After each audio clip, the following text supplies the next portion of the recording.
On paper, 60-second shooter sounds like an interesting idea, and for the most part it is.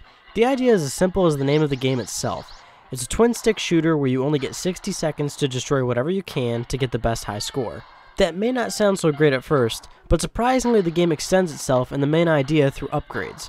Every session you play, you can collect these green spiral things that you use to get more upgrades, enemies, and more ways to increase your high score. My first few sessions, I ended up with about 700 or so points, but after collecting more upgrades, I was able to pull in about 50,000 points easily. So while the game lasts 60 seconds max, the idea is to continue getting upgrades to reach higher scores that previously weren't even possible.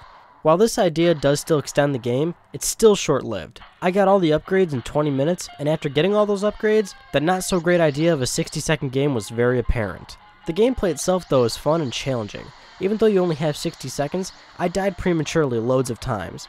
Each level starts at an easy layer of enemies, and there are yellow portals you can use to go down into a layer of tougher enemies. Larger enemies break apart into smaller ones, and red enemies can only be destroyed with bombs, and some enemies even shoot back at you. Among all those upgrades, there are also missiles, slow-mo tokens, shields, chain multipliers, and more. With this healthy mix of enemies and upgrades, it actually makes for a compelling experience to get a good high score.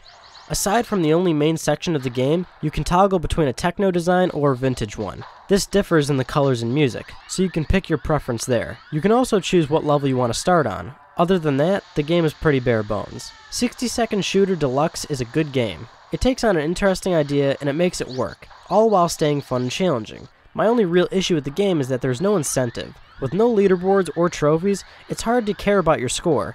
And that's not even the game's fault, since trophies and native leaderboards aren't even supported on PlayStation Mobile yet. So I really hope this game gets updated when those features become available. But for now, it's a good game that is a little short that you may lose interest in quickly.